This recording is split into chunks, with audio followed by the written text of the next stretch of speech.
Ancient societies' forbidden texts and lost doctrines tell a very different story. From what you've been told, they describe a reality in which you existed before birth, fully aware, fully conscious, and possessing information that has been deliberately erased. This isn't some vague spiritual metaphor. This is a real detailed history buried under millennia of suppression. Let's talk about the forbidden book, the one that has never been fully revealed, the one hidden in pieces across old texts, religious scriptures, and esoteric lessons.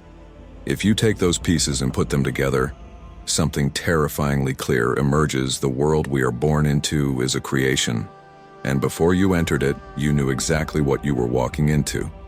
The ancient Mesopotamians, the first society to leave written records, described a place called the House of Dust, a dark realm where souls awaited before returning to the world. But unlike the dead, these pre-born souls were not wandering idly.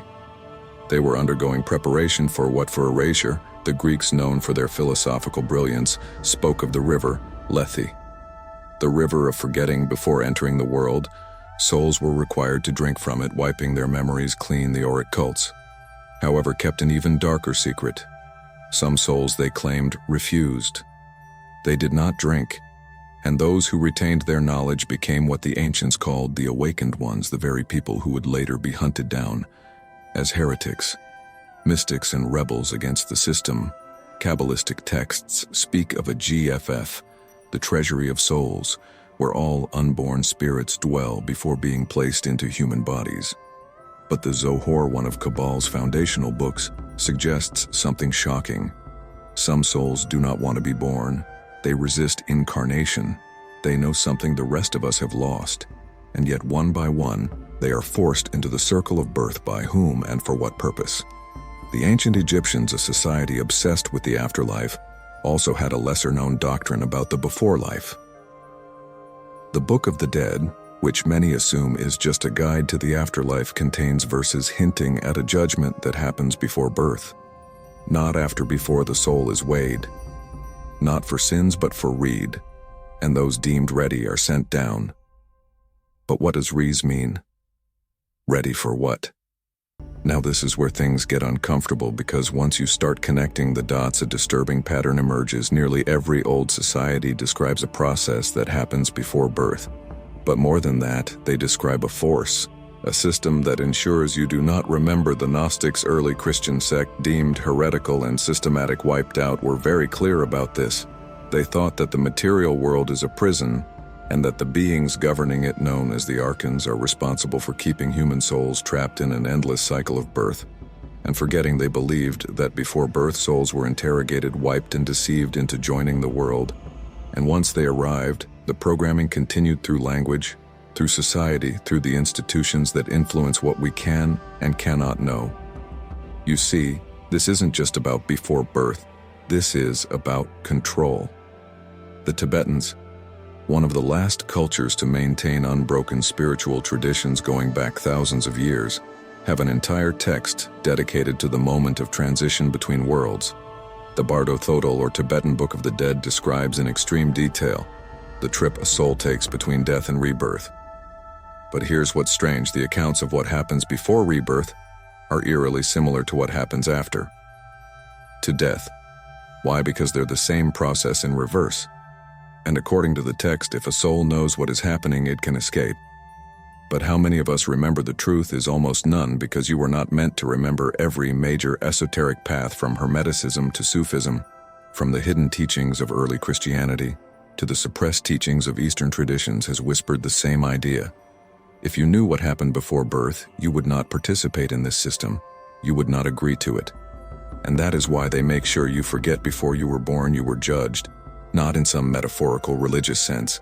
Literally, you stood before something or someone, and your fate was chosen. You were not simply sent into this world. You were evaluated, studied, and then pushed through a system that dictated your next reality. Every major ancient tradition left behind traces of this idea, hidden under layers of rewritten history. The Tibetans described it in the Bardo Thodol, the Gnostics in their lost texts, and the Hindus in the Akhic records, the cosmic archive of all souls. But the one thing they all agree on: before you could be born, you had to pass through the gatekeepers. Who or what are they? Across different cultures, these figures have been given many names. The ancient Greeks spoke of the Moirai, the fates who chose where a soul would go.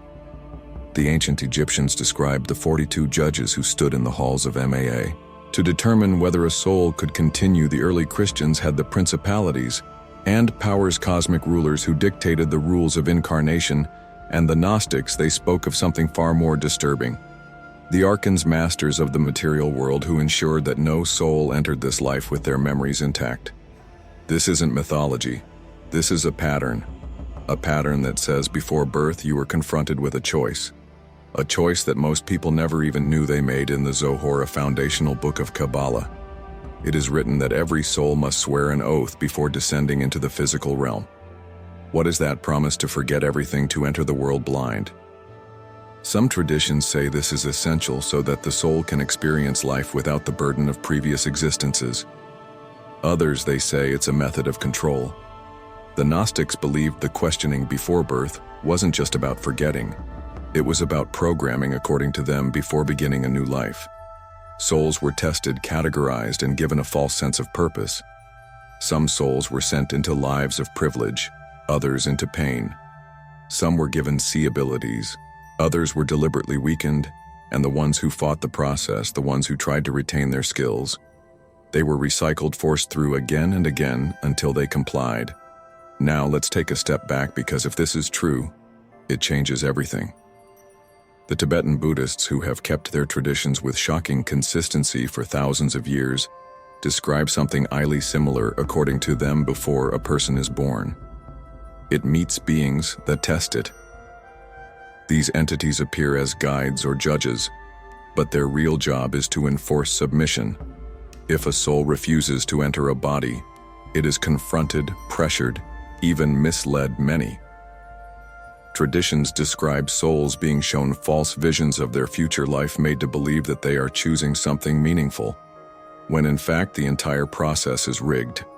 There are people, very few, who remember this moment not as a dream, not as an abstract vision, but as a clear, specific event.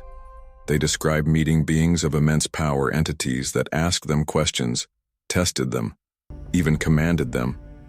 Some remember resisting only to be pulled back and forced into birth anyway. Others remember being shown glimpses of different possible lives, but only being able to choose within strict limitations. And then, of course, they forget, at least most of them do. But once in a while, someone slips through. A child is born with inexplicable memories. A person has a near-death experience and suddenly remembers a time before they were even alive. Sometimes hypnosis unlocks something buried so deep that it defies description. And what do they describe? A system, a machine, a process, designed not just to erase memory, but to ensure that every soul is molded before joining the world before birth. You knew too much, that's why they made you forget. This isn't speculation. It's recorded in ancient texts, hidden in religious beliefs, and buried under layers of rewritten history. Nearly every major culture described a moment before birth, where something, whether it was a divine force, cosmic law, or something far less kindly based, everything you knew. The question is why old Hindu texts speak of the veil of Mare, an illusion cast over human mind to blind us from our true nature. The Greeks believed in the river Lethe, a compulsory ritual of forgetting. The Gnostics described the archons, entities whose entire job was to wipe a soul's memory clean before it entered a body. Even modern neuroscience backs this up. Studies show that babies display knowledge and instincts that seemingly vanish as they grow. But is this just natural brain development or something else entirely? A woman in a controlled regression study remembered an experience before she was born. She described a realm of light where she was given directions, then told she must drink something. She refused. She didn't want to forget. The beings in charge, whomever they were, grew impatient. She was pulled into a building that pulsated like a machine. Then darkness. She was born. Another case, an ND survivor who came back with inexplicable memories, said that before birth he was shown a picture of the life he would live when he paused. The beings around him became forceful. You must go, they said. You agreed to forget. He asked why he was told because knowing breaks the game. The game. This isn't just spiritual theory. This is a documented trend repeated across time and society. The Tibetans wrote about souls resisting birth, fighting against the forces that push them into new bodies. The Zoroastrians spoke of souls being cleansed through forgetting, stripped of their past identities. Even early Christian groups, before they were wiped out, taught that forgetting was not natural, but enforced. And if this system exists, it raises an even bigger question. What was erased from you? Some say the knowledge of past lives. Others believe it's something much bigger. The memory of what we truly are, what reality actually is. And most importantly, who is running this system? Because make no mistake, this is a system. It is organized. It has rules, and it doesn't allow those who resist the people who claim to remember what happens before birth. They almost always describe being watched, observed, evaluated, and when they try to remember their knowledge, when they fight against the forgetting, they are forced through again. Some describe being pulled into vortexes. Others describe flashing lights, machines, even voices ordering them to submit.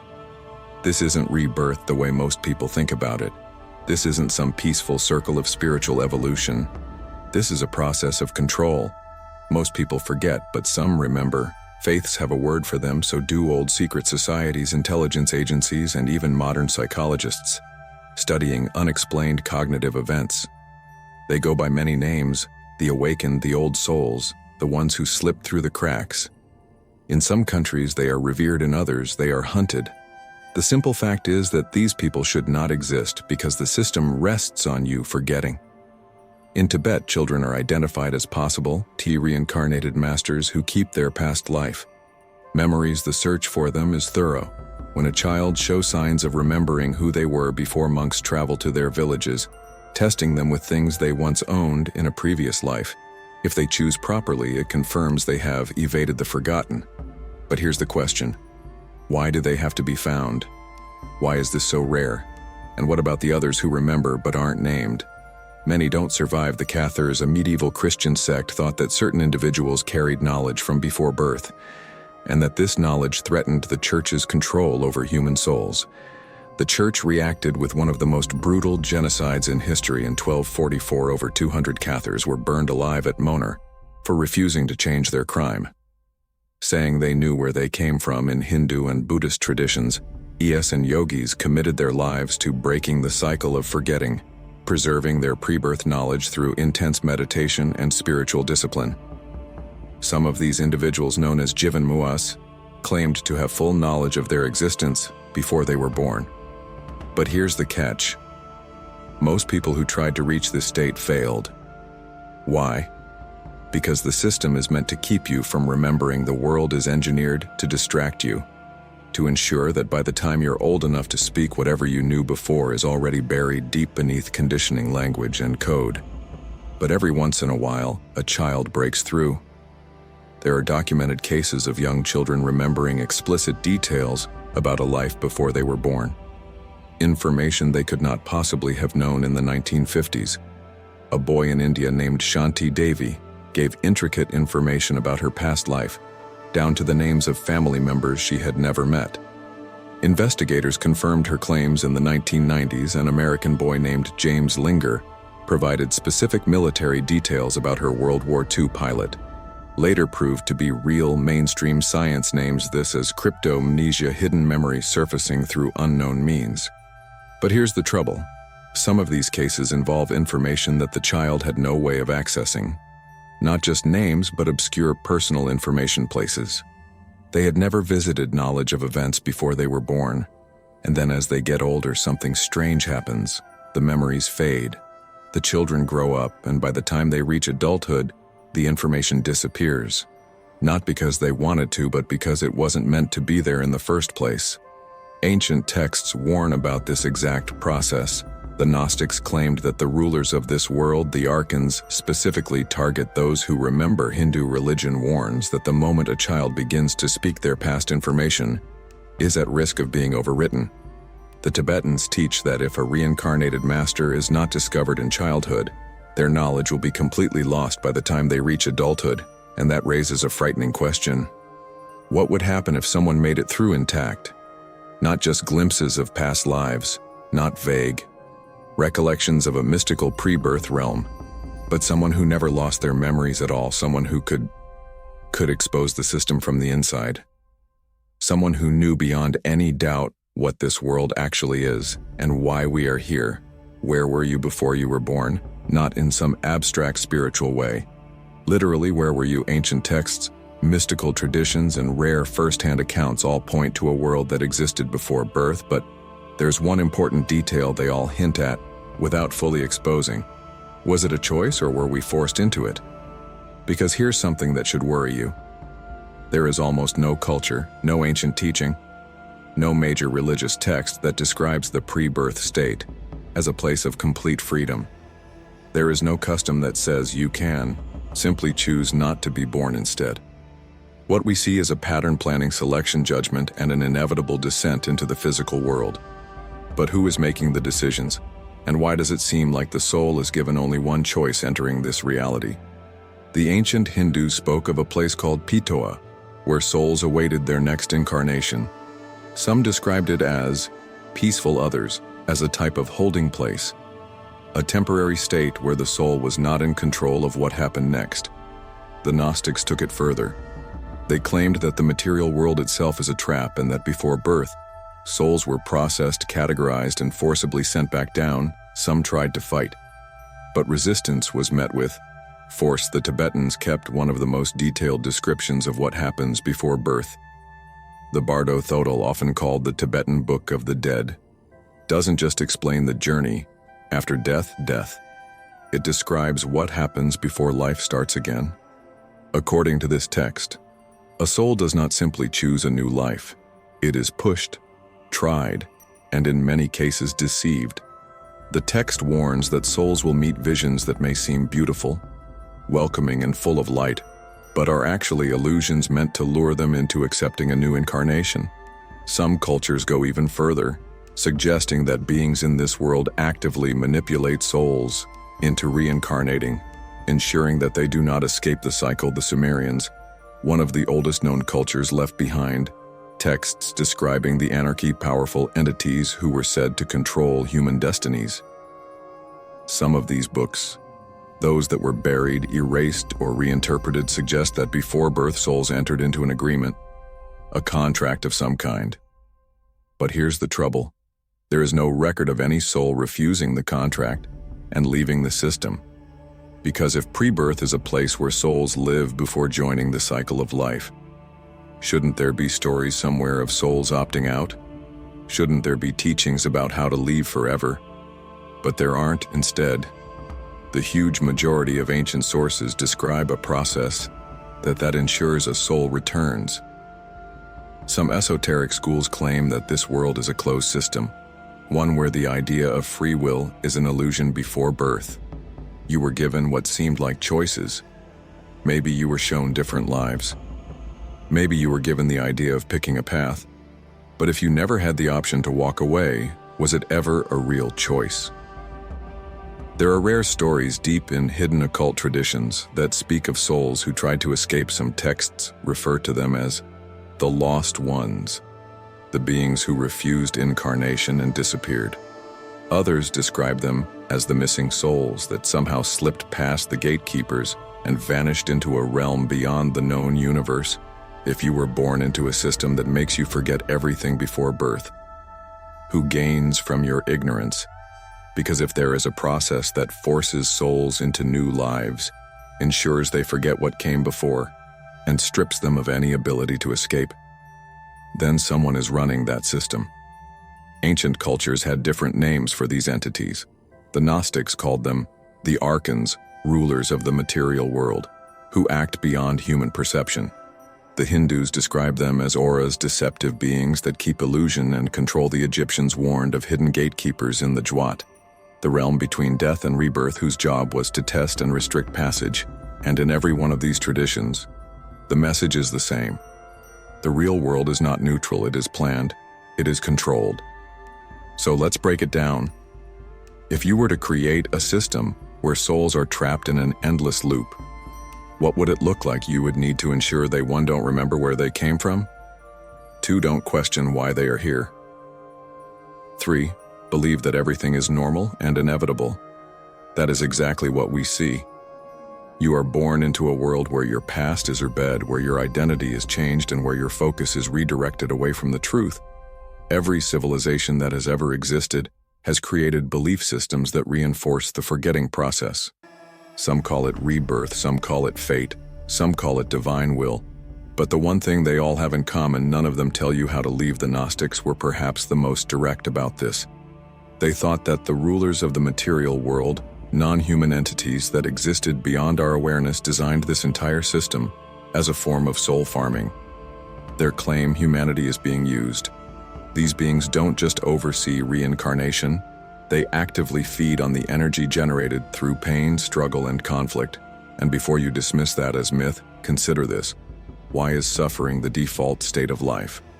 Why is happiness always temporary, always conditional, always something you have to earn? But pain, stress, and struggle come effortlessly. The Sumerians, one of the first recorded cultures, described a pantheon of deities known as the Anarchy beings, who created humans for one reason: to serve their texts, some of the oldest ever found. Describe a system where souls are sent back into bodies generation after generation, fulfilling roles preordained by forces beyond their power. The Tibetans took this further. They claimed that after death, souls are confronted with dazzling lights and visions meant to lure them back into the cycle. If a soul refuses, it is confronted with images of its worst fears, causing it to retreat back into reincarnation.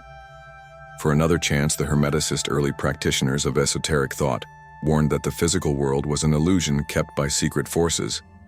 Their texts describe souls being reprocessed through planetary spheres, where each layer stripped away more knowledge until nothing left but a blank slate. A soul that resists it is forced reincarnated under more restrictive conditions. So let's be clear, this isn't chance. It is systematic, it is organized, it has rules, and most disturbingly, it has enforcers. Because every system needs care.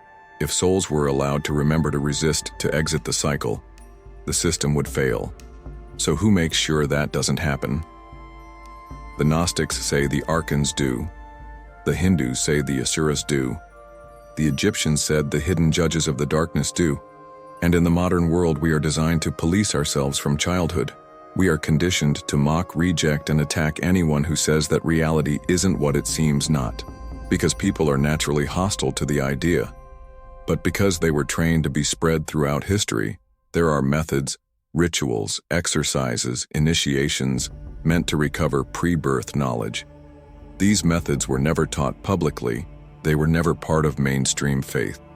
They were hidden, locked away, passed down only to those thought capable of handling the truth. And here's what's interesting: across vastly different countries, across thousands of years, these techniques are strikingly similar. In ancient Egypt, the mystery schools trained initiates to maintain their consciousness through death and rebirth. The most advanced among them underwent something called the rite of the second birth, a process in which the soul left the body, maneuvered the hidden realms, and returned without forgetting. This was not a metaphor. The Egyptians thought that memory could be retained through precise control of consciousness. At the moment of transition, the Tibetans created an even more direct method. The Toan tradition teaches that enlightenment can be achieved in a single lifetime, but more importantly, that those who master it can remember past existences and bypass forced reincarnation. Tibetan monks practice a method where the soul consciously exits the body at death, evading the trap set in the future. Their belief: if you do it correctly, you do not return. The Gnostics had their own system. They thought that pre-birth memory could be restored through direct experience, not faith. Their initiates underwent extreme mental physical trials, pushing their consciousness to states where they could escape the programming of the physical world. Many of their methods involved lucid dreaming, altered states, and direct communication with non-physical intelligences, practices that modern science now cautiously accepts as real neurological phenomena. Then there's the Hermetic tradition, which affected everything from Renaissance alchemy to modern secret societies. The Hermeticist claimed that human consciousness had been purposely severed from its original state, but that by training the mind through specific exercises, the barrier could be broken. They practiced silent meditation for days at a time, fasting dream control, and the intentional triggering of near-death experiences.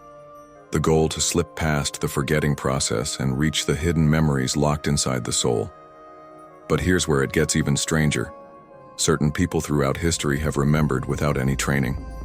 Not mystics, not monks, ordinary people, who for reasons we still don't understand never fully lost their pre-birth understanding. And when they spoke out, they were hushed in the 1930s. France, a young boy named Charles claimed he could recall choosing to be born, describing a pre-life council that showed him different life choices. He said he rejected them all, but was finally forced into a body his parents dismissed it. The story vanished in 1970s. Brazil, a woman named Luciana, after a near-death experience, suddenly remembered everything she claimed that before birth, she had been in a vast, organized place where she was assigned a part and made to forget. She spent the next decade trying to prove her memories were real, only to be labeled mentally unstable and institutionalized, and there's more in different cultures. There are accounts of children speaking in languages they never learned, describing events before birth in detail, even recording the faces of people who lived before their own time. What happens to them? The memories fade, or they're fired, or in rare cases they simply vanish from history. Everything we've covered leads to one final, inescapable question: if there is a system meant to erase memory before birth, if ancient cultures warned about entities controlling the reincarnation cycle, if a select few have broken through and kept their memories, then what is behind it all? Because nothing. This organized happens by accident. Religions, philosophies, and secret traditions across time have hinted at the presence of a hidden force, managing human souls. The names change, but the function remains the same. Some call them gods. Some call them cosmic administrators. Some describe them as interdimensional entities. The Gnostics thought the archons were in charge, siphoning human energy by keeping souls in the physical world. The Hindus described the DVAs and auras, battling for control over human reincarnation. The Egyptians spoke of Thoth and the secret judges calculating who would return and who might escape. But here's what no one seems to ask. Why is escape even a choice at all? If this system is so complete, if it's so locked down, why do we have accounts of people slipping through? Why are there skills, however rare, that allow for the recovery of pre-birth memories? It shows something massive. The system is not perfect. Some people are waking up. Some have never fully lost their memories. Some are actively working to break the cycle. And the biggest fear of those running this system, that more people will understand it. History is full of sudden leaps in human consciousness, unexplained explosions of knowledge, disruptive people who reveal forbidden ideas, movements that appear out of nowhere and shake the foundations of control. The Renaissance, the Enlightenment Revolution, to thought that apparently erupted from nothing. But what if they weren't random? What if they were the result of cracks in the system? What if throughout history individuals have regained information they were never meant to recover, and every time that happens the system has to work harder to shut it down? Look at the patterns. Every big human advancement, scientific, philosophical, spiritual, has been strongly opposed by the dominant power structures. Every challenge to the official story has been buried, censored, or destroyed. Even today, questioning the nature of life beyond the accepted models is mocked, ridiculed, and repressed. Because the last thing the system wants is for you to ask, where was I before I was born? That's why every trace of this information has been fragmented, erased, or repackaged into harmless legend. That's why those who remember don't last long in history books. That's why the old warnings about pre-birth erasa have been rewritten as religious allegory, instead of literal fact. The truth is, someone knows exactly what happens before birth. Someone has access to the full system, the records, the mechanics of how this works. Governments, secret groups, esoteric schools. There are always people working just outside public knowledge, preserving what the rest of the world is forced to forget. And if that's true, then there's one final, undeniable truth. This world is not what you think it is. Your life, your very presence in this reality was not random, not accidental, not freely chosen in the way you were led to believe the world before birth was hidden from you for a reason. And the forces that wiped your memories did so with one goal: to keep you from understanding the truth. But cracks are appearing, the knowledge is resurfacing, and once you start seeing the system for what it is, you can never unsee it. Thank you for watching.